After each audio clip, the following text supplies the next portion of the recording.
Why stay earthbound when prosperity awaits you in the stars? Come to Halcyon, the only colony on the edge of the frontier, owned and operated by corporations. A trip of 10 short years will feel like mere minutes, thanks to the comfort and safety of your very own hibernation chamber. You'll wake up in a perfect society designed to maximize your productivity, with guaranteed full employment. With only a minor term of service, you will become the master of your own destiny when you go out of this world to the Halcyon colony.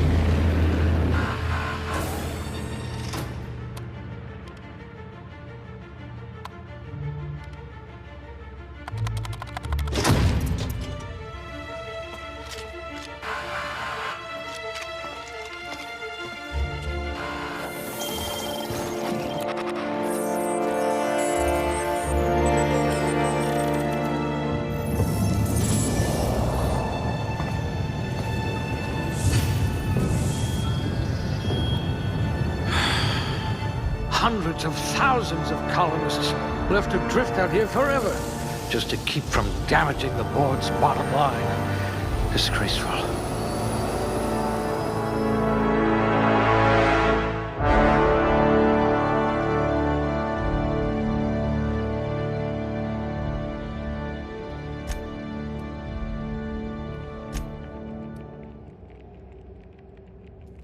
You're a few stars short of a constellation. I'll have to use smaller words around you.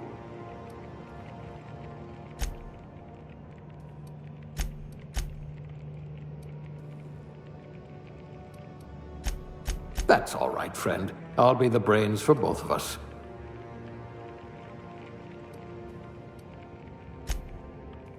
I wonder if you've ever considered a career in pictures.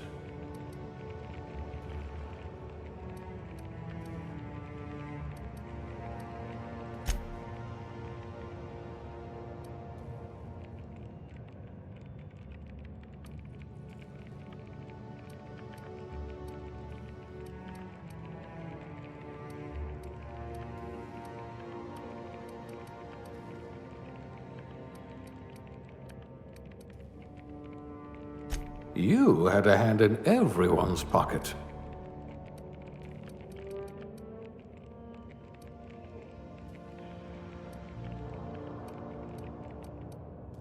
Like barking orders? Good. We're used to being bossed around.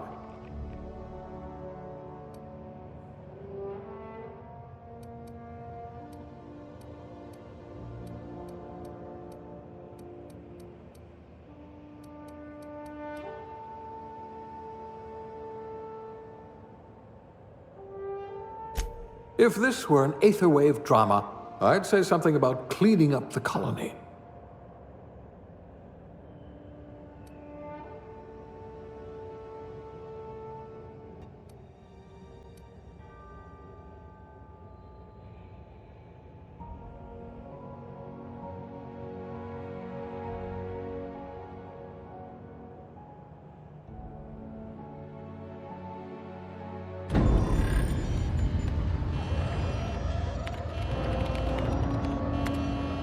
Looks to be your lucky day, my friend.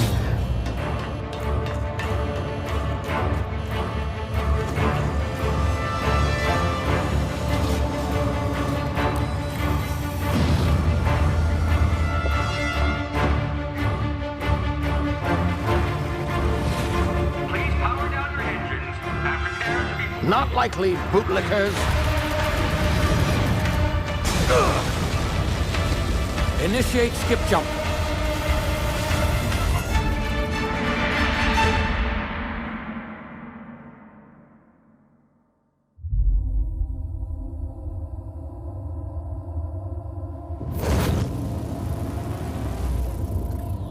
Status. Structural integrity down 25%. Power levels down. Its drive is Shit. inevitable.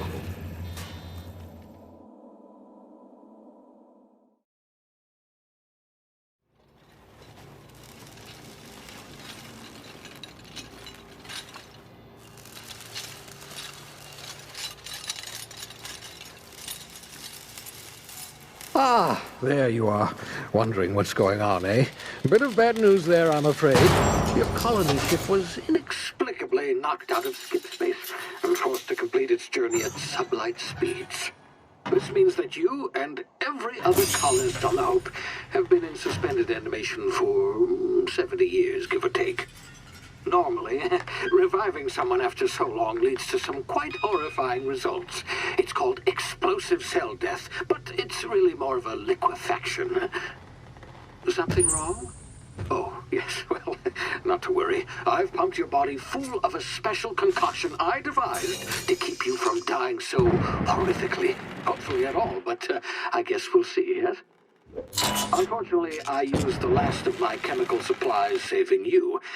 I know it's a lot to ask, but I must have your help securing more if we're to save the rest of your fellow colonists. I'd see it done myself, of course, but the board has a sizable bounty on my head. Now, my ship is inoperative, but I've managed to hire a smuggler to help you out. He'll be... Oh, I see we're in position. Good luck!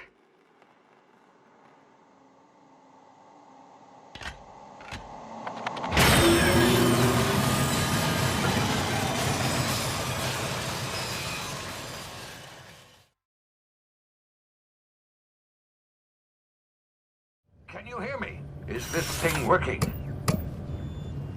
Ah, there you are. Now, where were we? Oh, yes, the smuggler. His name is Hawthorne, and he should be waiting for you at the landing site. He's to be your chauffeur, so to speak. Not to worry, I'm told he's a specialist. Dashing gunslinger, one-of-a-kind ship, that sort of thing. You'll like him, I'm sure. I've also outfitted you with a simple wireless monitor, so I can track your progress. I'll check in with you as soon as you land. Good luck. All the colonists are counting on you.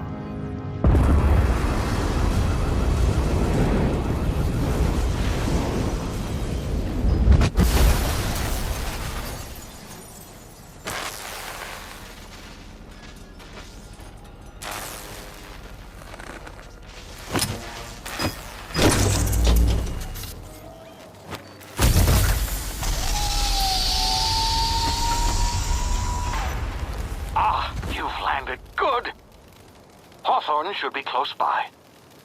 What in law's name? Is that him? Oh, that idiot. I told him to plant the beacon and move away, not stand there holding it. Oh well, no sense in letting his ship go to waste. Hawthorne won't mind you taking his ship. Better you than the board, huh? Not sure I trusted the fellow. Might have gone after the bounty on my head. Shame about the whole squashing thing. Nasty way to go.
Now, you've been frozen for a while. There's bound to be unforeseen side effects.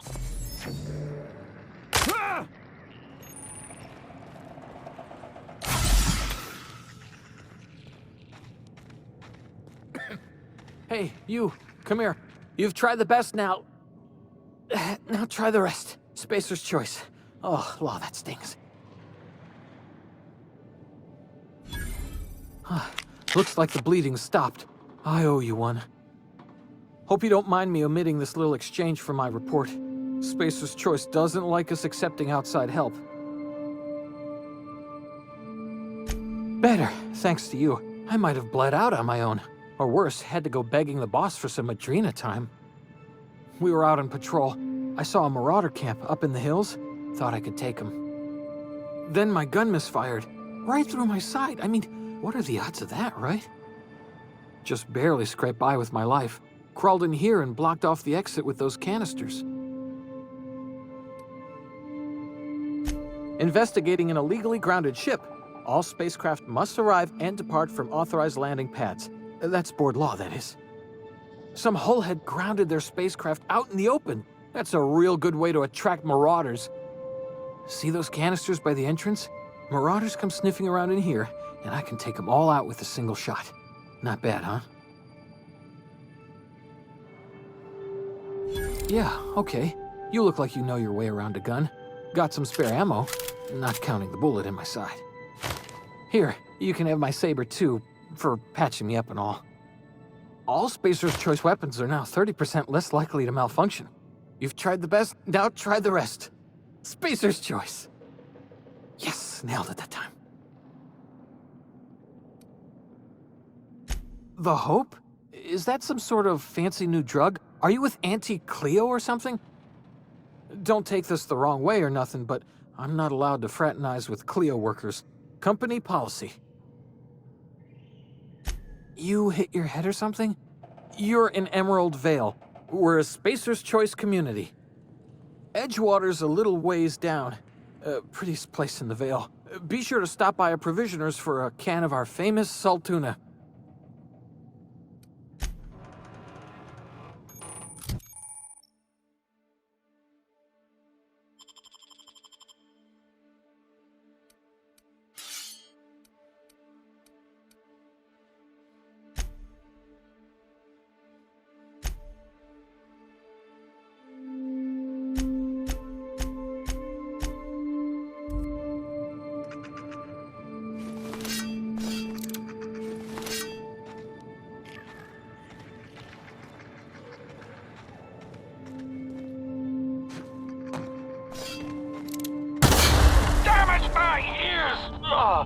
What just happened?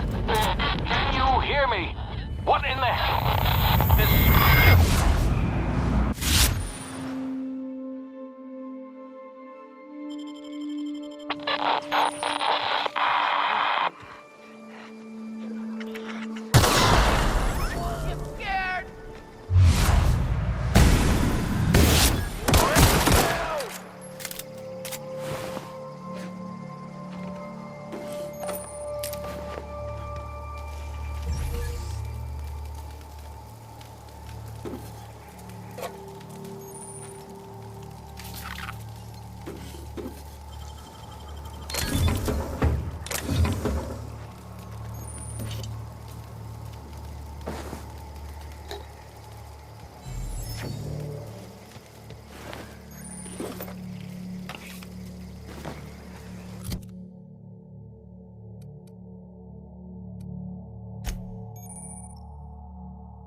here before you get yourself killed.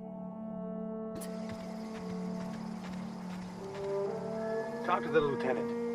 Don't know where you came from, stranger, but you best keep your head down. There's marauders hereabouts, and worse, landing violators. Gall on that rung leech. Landing in the Vale without using an official Spacer's Choice landing pad. I'd slap him with a fine if it weren't for all these marauders shambling about.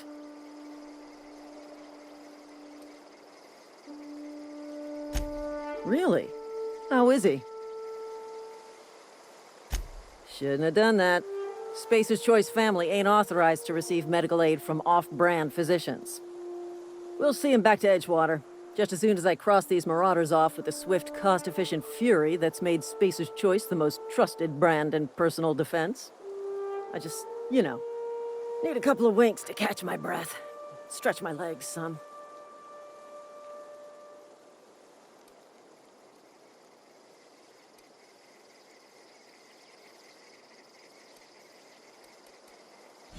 Well, sometimes. Management's real good at cost-benefit analysis. But, seeing as I'm the acting manager in this situation... You know what? You're right. It's time we cross those marauders off, find whoever owns that ship, and file a full report. Then it's gonna be fucking laminated. Here we go.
Please be informed that this vessel contains no valuable plunder.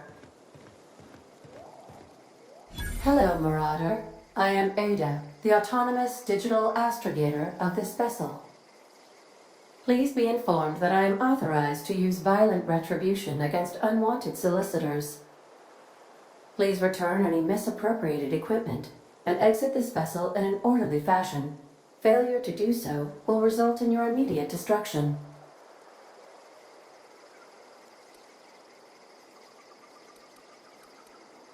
I detect an elevated heart rate, indicating dishonesty.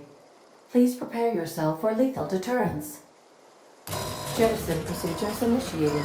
Disengaging airlocks. Preparing to eject all boarding parties in 5, 4, 3, 2,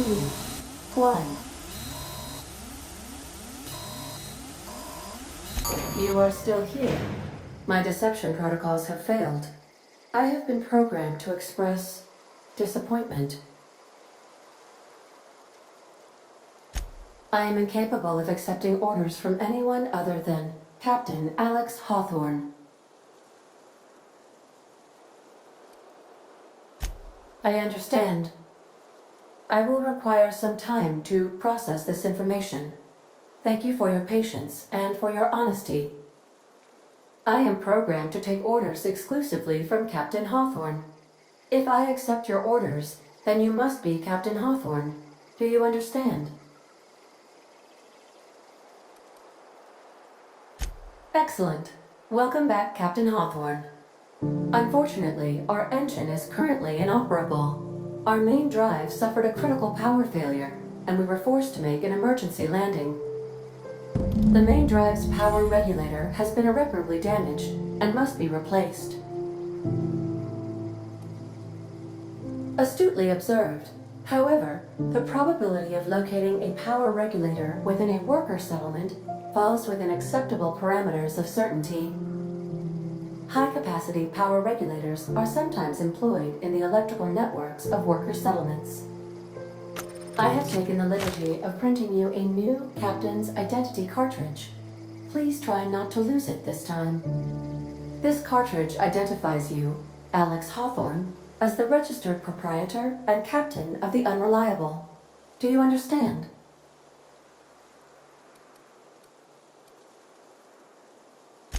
Thank you. I appreciate your cooperation. Best of luck in your search for a power regulator.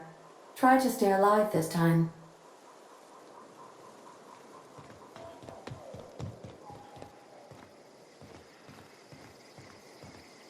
If your equipment is in need of repair or modification, I suppose everything on the Unreliable belongs to you now, Captain. Help yourself. No, really.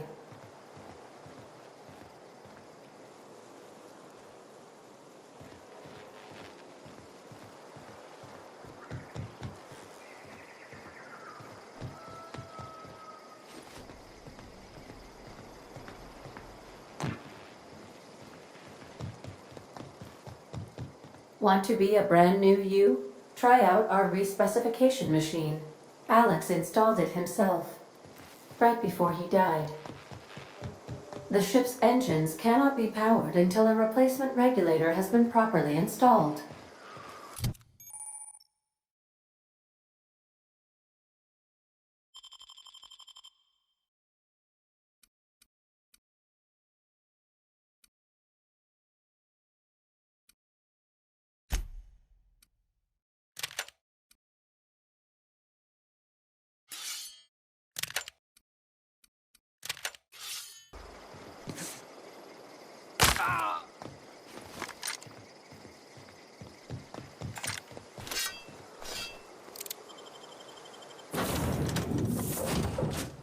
I'll be with you, friend. I'm Ernie, from the Spacer's Choice Department of Human Resources. Town sent me hereabouts to check on the guards. Now, seems to me, and correct me if I'm wrong here, but seems to me they're all dead. Mind telling me what happened here?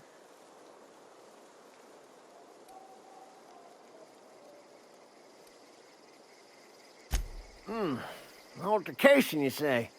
Yeah, shame as that goes. Spacer's Choice policy strictly prohibits dying during work hours. Guess I'd better get to cleaning up. Can't just leave company property scattered about, bleeding out on the dirt. No can do, friend. That armor's Spacer's Choice property. Bodies, too. Living or otherwise. Company policy, you see. You don't want to amble on over to Edgewater at your earliest convenience. Constable's office might have work for someone with your, let's just say, aggressive disposition. Oh, and be sure to stop by the Edgewater Provisioner for a can of salt tuna. It's not the best choice, it's Spacer's Choice.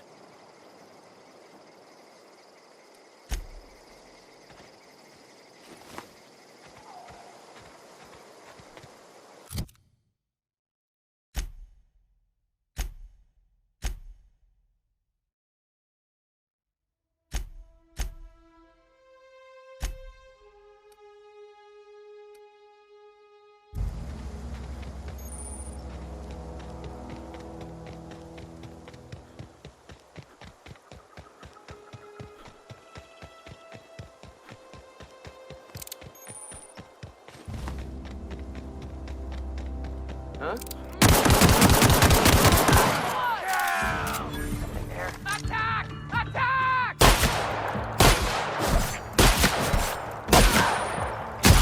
Get up! Who goes?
Whoa, hey, where'd you come from?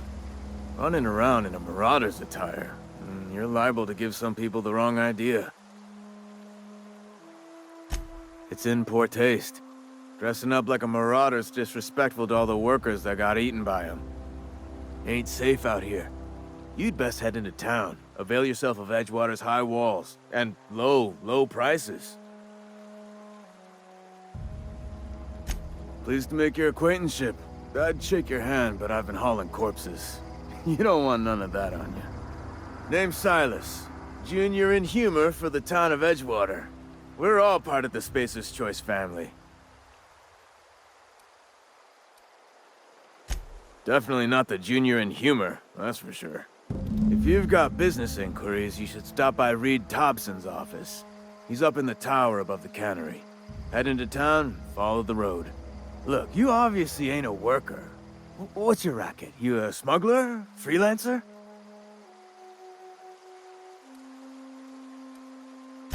Edgewater is a company town, board-owned and operated. That includes the cemetery. None of us own our grave sites, we rent them from the company.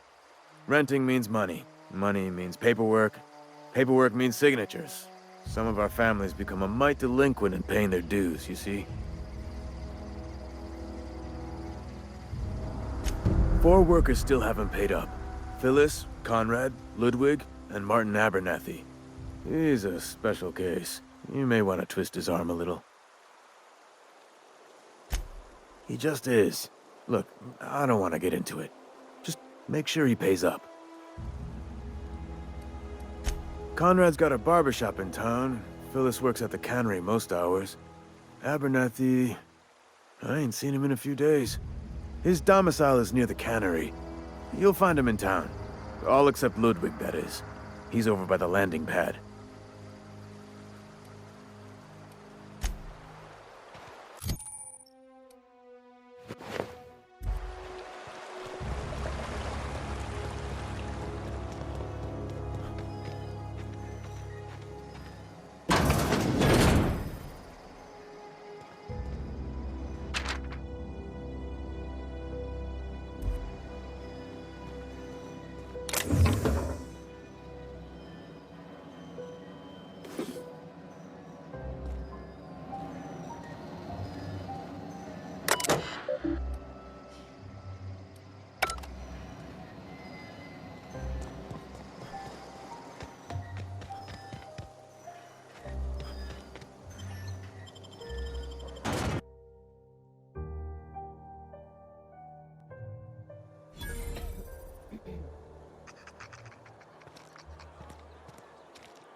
Keep your distance, friend. Sick house is no place for a traveler.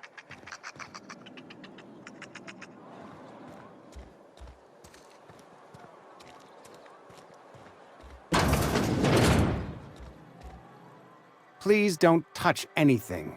Your hands are probably crawling with germs. Physical hygiene recapitulates moral hygiene. Cleanliness is next to lawfulness.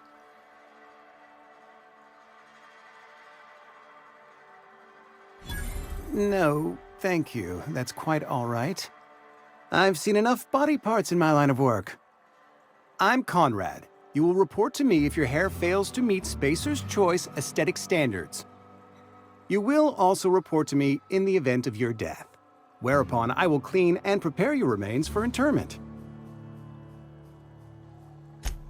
A ship? Dear me. You seem to have lost the ability to distinguish between reality and fantasy. This is what happens when you let your imagination run wild. I don't approve of fantasizing. It's a dreadful habit, corrosive to the mental faculties. You ought to let the vicar take a look inside your head. Vicar Maximilian, our man from the OSI, here to spread the message of scientism like a soothing balm upon a feverish head. Or so you'd expect. You'll find him in our local church, probably neglecting his duties. Ah, gravesite fees. Silas and I had talked about this at length. I thought I'd made it clear my pecuniary situation precludes the necessary restitutions. I mean that I can't possibly pay my gravesite fees. I simply cannot afford it. I am a blemish on the prosperity of our fair settlement. When I expire, I expect Silas to toss my body into a ditch.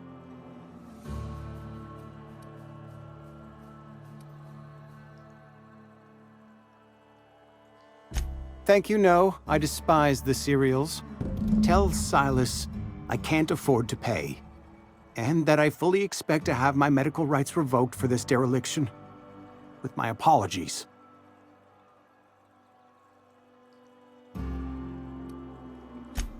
Not a bad idea. But I'd need some kind of collateral. My pair of lucky clippers! No, that won't do. Your idea intrigues me, but I'm afraid I don't have anything to give Silas. I'm open to suggestions.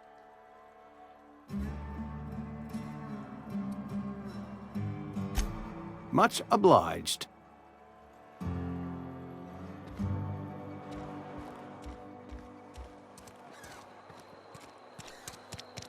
You read the latest report?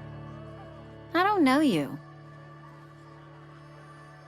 Amelia Kim, Spacer's Choice beverage dispenser. I don't know what you're about, but this here's a Spacer's Choice drinking establishment. We're all loyal, hard-working company folk here.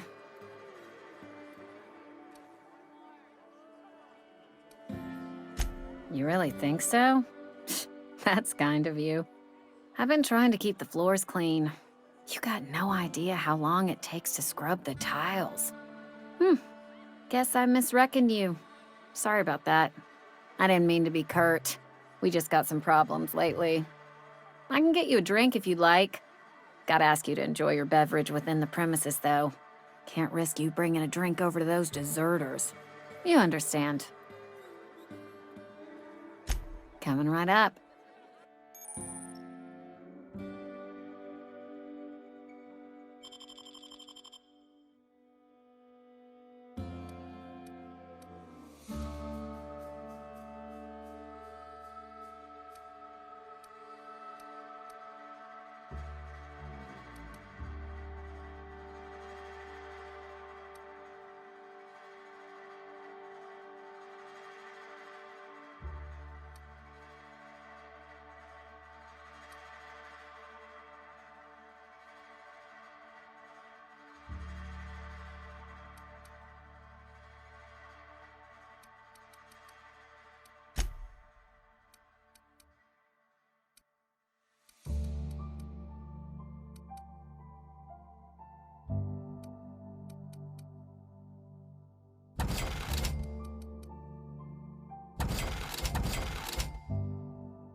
Never seen you here before. You a visitor? Welcome. On behalf of the Spacer's Choice family, let me welcome you to to, where am I again? Oh, I ask myself questions all the time. For example, why do we spend money on these fancy latrines when we have a perfectly good wall outside? What can I say? I was blessed with a gift of insight. Might have made a fine administrator if I weren't a lowly cannery worker. Being a cannery worker has its perks, though. I'm encouraged to imbibe as much zero-G brew as I can afford. Even got myself a tidy little injury discount. Yep, got my mid stuck in a rotor wheel. Shredded my wrist up real good. Conrad went and sewed up my hand, but I couldn't do much about the pain. Boss was real generous to me, though. Got myself a 5% discount on zero-G brew.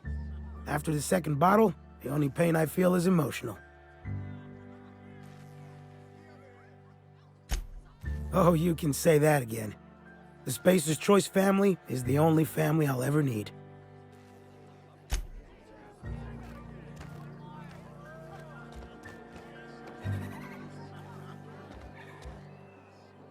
Oh, I almost forgot. I'm contractually obligated to recite company slogans to any visitors. We'll get you mostly drunk at half the price. Do you now? And what makes you think Mr. Thompson wants to talk to you? He's a busy man. You want to talk to Mr. Thompson, try ignoring your duties. He'll summon you up to that great big tower atop the cannery, and you'll get yourself a proper dressing down. It is a good thing. If you're not pulling your weight, you don't deserve to live here. Simple as that.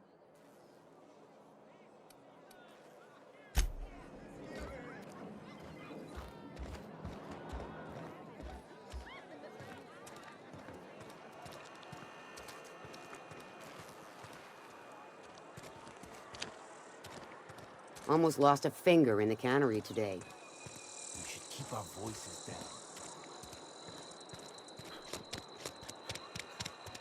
Hey, you hear about Wilson? Heard Marauders got it.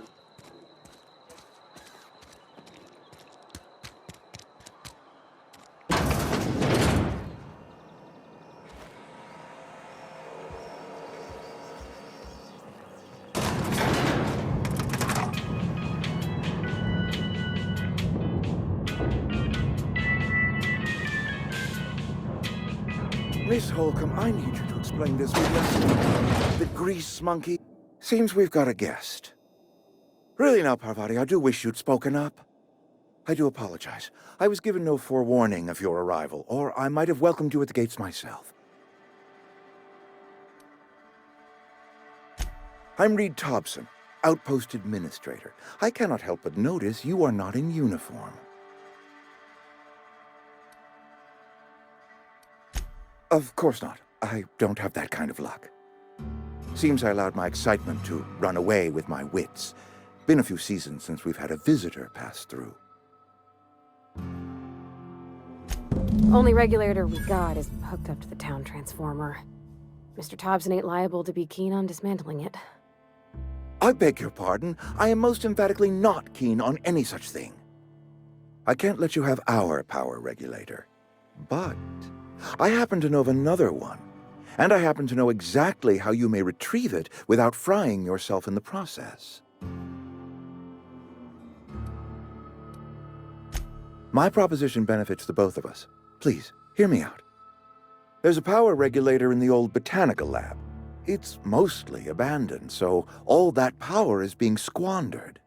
Go down to the geothermal plant. Reroute power from the botanical district over to us. Once their power's shut down, you can have their regulator and be along on your way.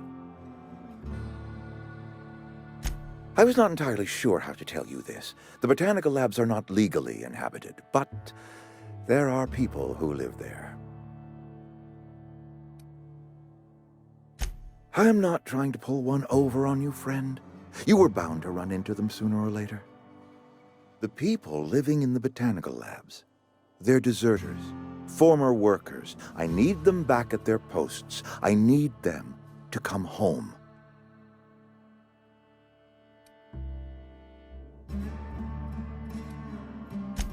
Outlaw, no, I don't want you killing anyone, least of all them. My hope is that by cutting off their power, you will convince those deserters to come back to town. Before you go to the plant, I want you to stop by the botanical lab. Speak to their leader, Adelaide. Tell her the power's about to go, and that it's time her band of deserters came back to town. My dad told me all about the plant. Taught me all he knew. I could come in useful. I mean, if that's all right with you, Mr. Thompson. Sir. I hesitate to part ways with Miss Holcomb, but I cannot deny that she is talented, and may prove useful to you. You will need an administrative passcode in order to enter the plant. I am trusting you with mine, and trusting Miss Holcomb to guide you if you'd like. Great! I got my wrenches and diagnosticators and hairpins and engine tape, so I'm all set. Well, I am glad to hear that. Best of luck to you, and thank you again for your help. It is a lot to ask of a stranger, I know.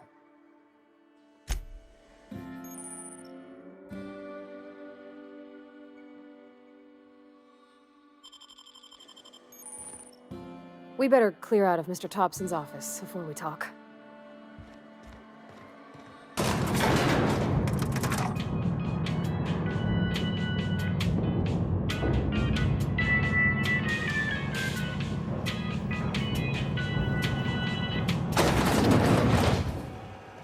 Hey, mister, can we talk? Sorry. Sorry. You just want to get out of here. And you likely don't want to tag along like me. It's just, Mr. Thompson has his own view on matters, on account of it's his job and what all, but that's not the only side of the tale.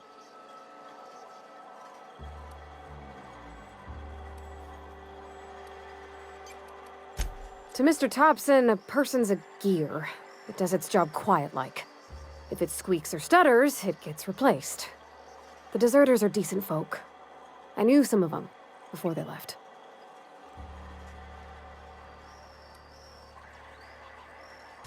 I don't know anybody well. I mostly listen to them talk, kept my head down. There was a boy named Thomas who used to follow me around, asking questions about the stuff I fixed. He was real sweet to me. Not any sort of dissident. Life's hard here. Especially for them that don't fit in so well. We're one big Spacer's Choice family, but every family's got the one the rest whisper about. Mr. Thompson's aiming to take away their power. They'll have no lights to see, nor heat to cook. They'll be at the mercy of marauders, or worse. I think you should talk to the town's vicar about it. Max, his name is. Thanks, mister. I just think when you gotta make a decision that'll hurt somebody, it's best to think on the right and wrong of it. That's what my dad used to say anyways.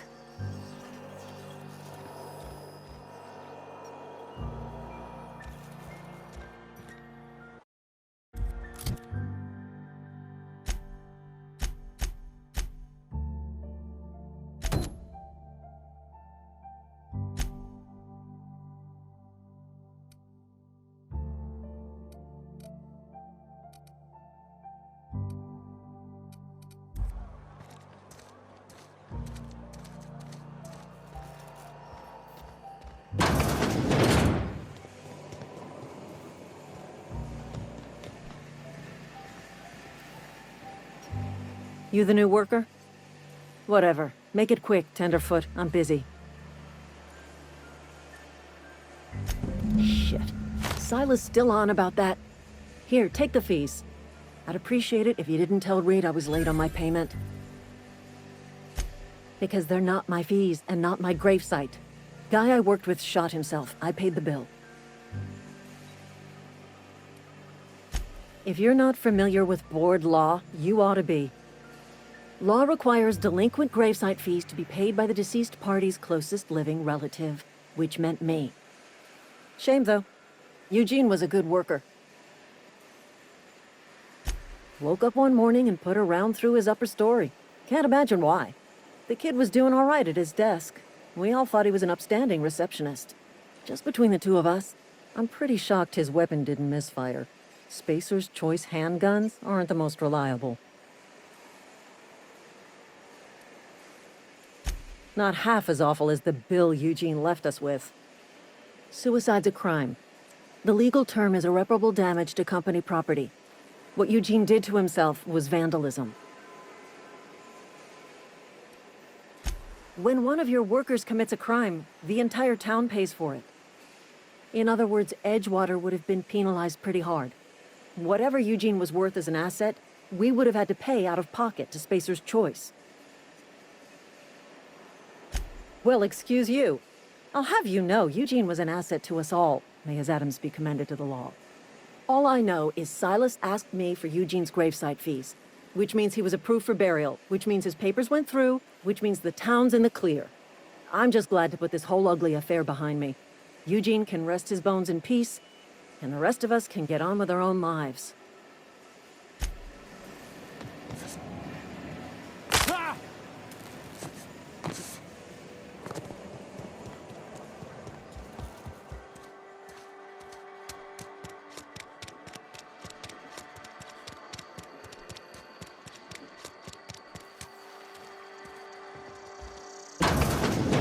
Yes, Mr. Thompson. I'm fine, Mr. Thompson. Never been healthier. Whoa, did Mr. Thompson send you? Well, you tell Mr. Thompson I'll be right at my post. Tomorrow. Bright and early tomorrow. Because I'm definitely not plagued. As spry as a spring chicken. That's old Abernathy.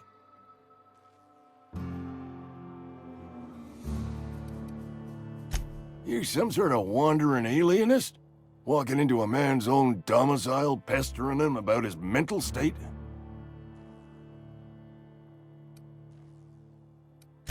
What? No. I mean, I might be.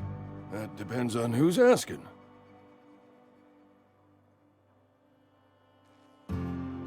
Silas knows, doesn't he? That's why he sent you. That's why he wants me to pay up. He knows.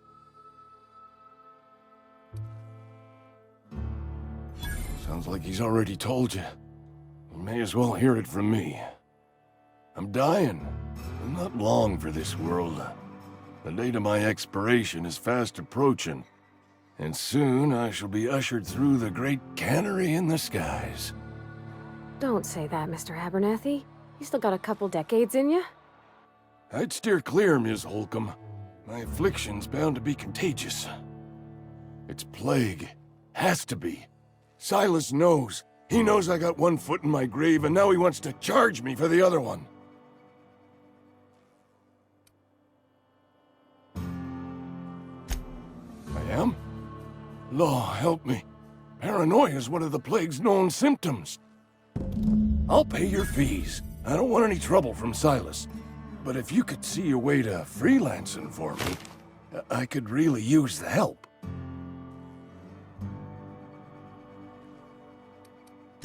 Couple hours out of your day and some light second-story work, that's all. There's a cache of anthracillin tucked away in the old community center. Powerful stuff. Stronger than what we got, anyway. I need you to break in, nab that medicine, and bring it back to me. You oblige me with your haste. I think I feel the plague spreading. Oh, law, it's in my spleen now. I can feel it.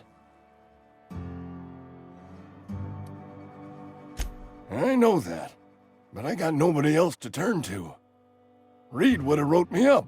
Constable would have locked me up and wrote me up. Could have gone to see the good vicar, but I never did find my courage. You're making a mistake working for Abernathy. Excuse me. I'm Esther Blaine, Spacer's Choice Actuary. I overheard your talk with Abernathy. I hope you're not thinking about getting him that medicine. Abernathy is a well-known hypochondriac. Anthracillin is wasted on him. You're better off selling it to me instead. I probably shouldn't tell you. Don't want you implicated for what I'm trying to do. I'm doing right by the town, I'll tell you that much. You bring me that medicine and I'll see that it goes to the right people. That's all I can ask of you.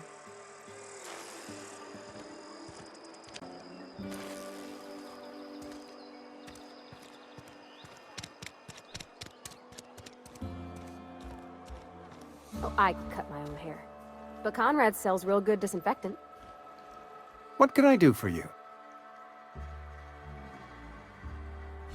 Oh? Am I in the company of a fellow doctor?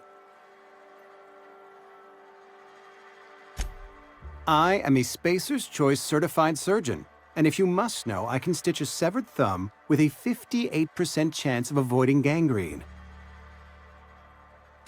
Go ahead.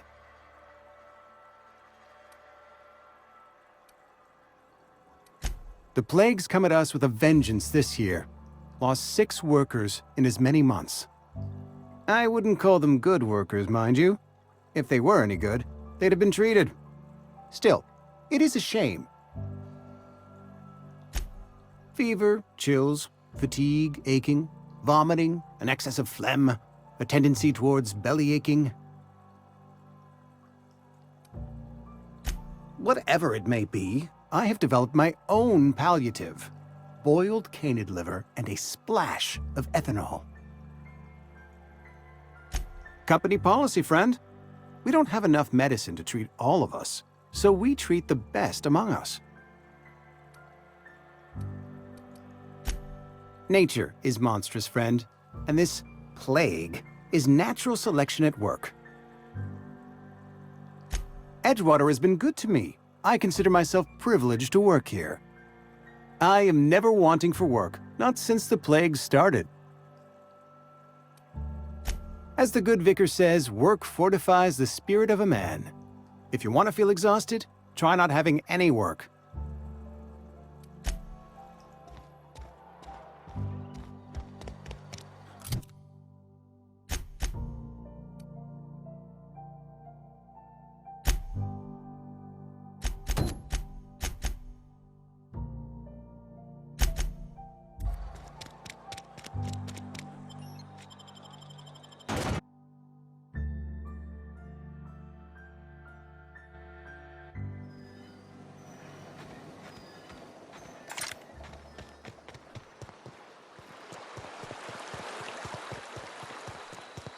Hey, Miss Parvati.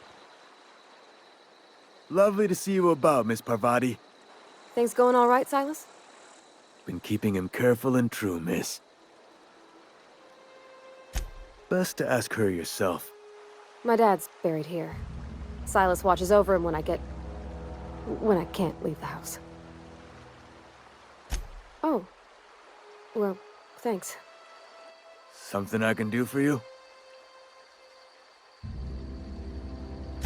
You run into any trouble? Conrad's barbershop is a yawning pit that swallows his every bit. I keep telling him he should cut a few corners, skimp out on the disinfectant. You gotta put the squeeze on Conrad. Find some dirt on him. Maybe check his back room. That's the word, extortion. Been on the tip of my tongue all day.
What can I do for you?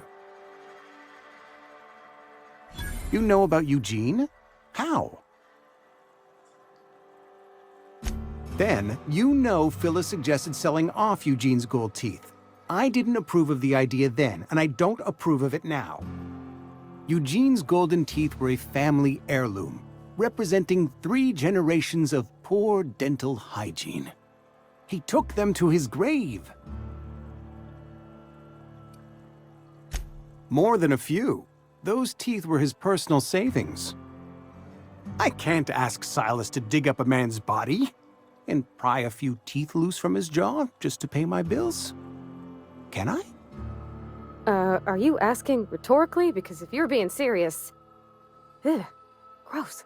Desperate measures, Miss Holcomb. Desperate measures. I'm going to have to ask Silas to dig up those teeth. It's the only way I'm paying my gravesite fees.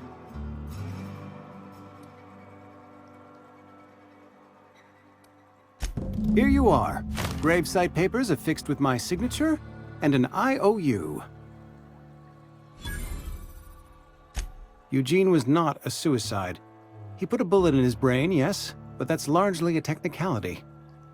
I was the one who prepared Eugene's body for interment. I discovered symptoms of the plague on his corpse, and I discovered medicine in his pocket. Lots of medicine. Eugene overdosed on adrenatime, which is known to cause psychosis and paranoia as possible side effects. The paranoia drove him to take his own life.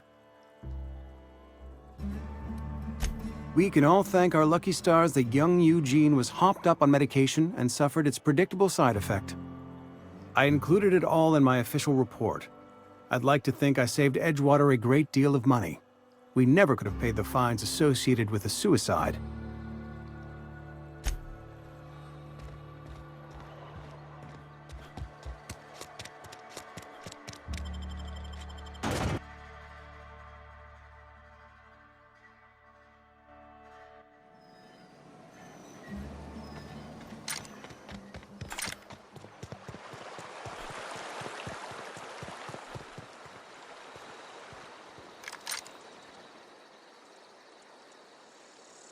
Fancy threads.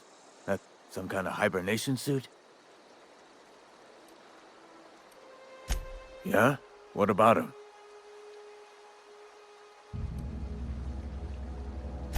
Yeah. Funny thing, Eugene's body ain't where it's supposed to be. The night we was supposed to commend his body to the earth, I had his grave all dug up and ready, right? And so I thought, I'll just rest my eyes a bit. When I woke up, his body was gone. Spirited away, vanished. The footprints nearby suggested that Eugene was stolen by marauders. Or he rose from the dead.